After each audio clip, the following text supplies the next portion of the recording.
Hey, Sage Creek family. Okay, folks. Old River Otter here, and I'm just kind of going to say this really plain. If you don't have a go bag ready right now, you're behind. Not next week, not next paycheck, right now. Because things are shifting and they're shifting fast. And when it comes, you won't get a warning. There's not going to be somebody out there saying, this is going to happen in the next day or two. It ain't going to happen, folks. We're watching global tensions rise, all kinds of military movement, economic pressure, and most people are not even paying attention to this. But here at Sage Creek, we don't live distracted. We prepare the horse, but trust the Lord. A go bag is not fear, folks. It's readiness.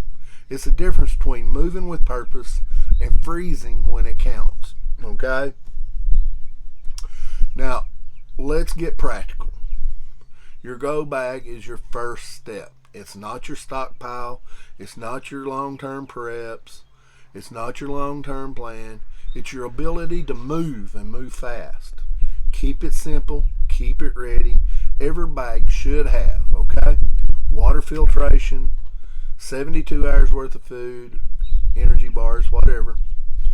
Flashlight with extra batteries, fire starter, a multi-tool, weather appropriate clothing, copies of your important documents, cash, light enough to carry, but ready enough to grab and go in a hurry. Because hesitation costs time, and time loses options for you. Also, non-negotiable on this, hear me, this is where most people fall down. Every person over the age of 12 in your family needs their own personal IFAC, individual first aid kit. Not a comfort kit, not a boo-boo kit, a trauma kit. You need a tourniquet in there, a pressure bandage, chest seals, gauze, gloves, and shears. Because in a real situation, you're the first responder. If you can't stop the bleeding, you can't save a life. And that's the whole plan, saving lives. So you need that ready and ready to go. Now, let's transition into the intel a little bit. This is why I'm pushing hard, okay?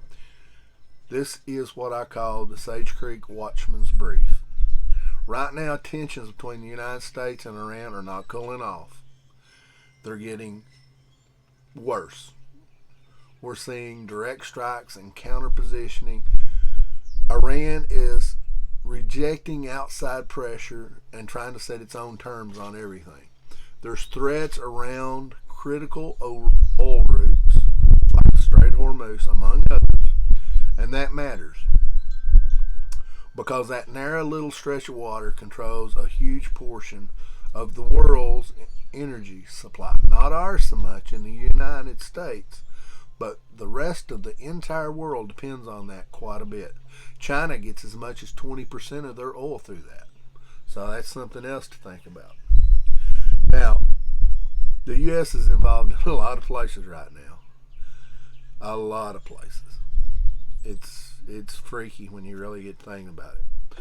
But current hot spots that the U.S. has got a presence in, okay, of course, the Persian Gulf, in Iraq and Syria, in Jordan, the Red Sea region, Israel, Lebanon. And look, Israel don't move by itself. It moves through its proxies a lot of times. These proxies are like Hezbollah and the Houthis and various militias. And these pieces are already on the board and they're all ready to go. And finally, one other thing's been bothering me a lot and it keeps coming up more and more. We have a new layer or a new threat, I think, and this layer most people ain't even thinking about yet. Artificial intelligence and humanoid robotics. This isn't 10 years away, folks. It's happening right now. Companies like Tesla and Boston Dynamics are actively developing humanoid systems that can walk, talk, carry, and operate in the real world almost as good as a human. And that opens doors to a lot of things, a lot of bad things, in my opinion. AI has already moved into warfare, just not just assisting, but actually making decisions. In other words, machines are already making life and death calls, and it's going to change the battlefields of the world forever.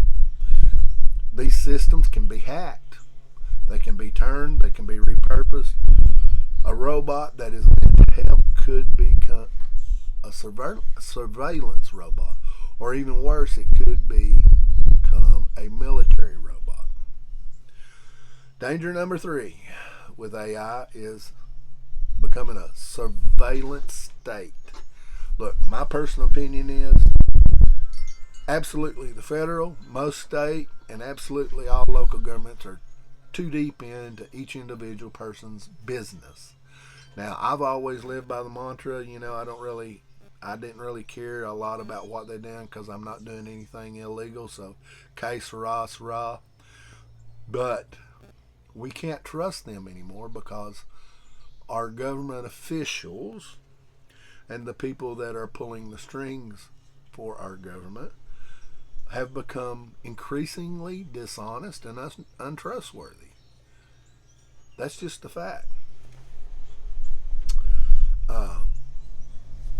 And this AI stuff, it's inside our homes.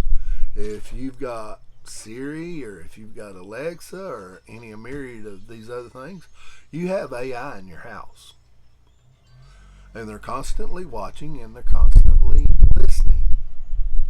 And this should be a growing concern to anybody. But here's the quiet danger, okay? Dependence. People stop thinking for themselves. They'll stop doing for themselves. They'll stop preparing for themselves. Because the system can't handle it, right?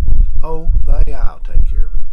And what happens when that system fails and you've lost all your skills? Or it gets shut down, or it's turned against you. Now let's bring this all together, all right? There's global instability, proxy conflicts in the world, supply chain issues like with the oil and fertilizer, by the way, and rapid AI expansion.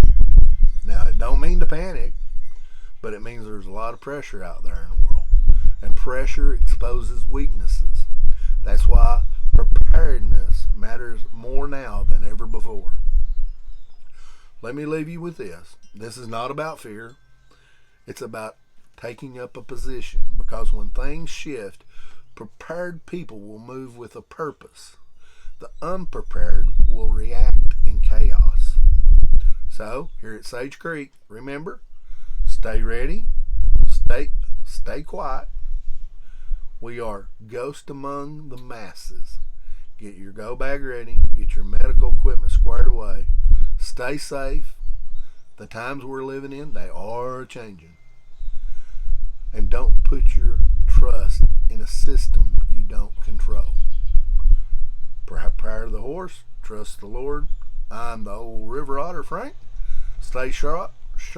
God bless. We'll see you next week on Sage Creek. Good day.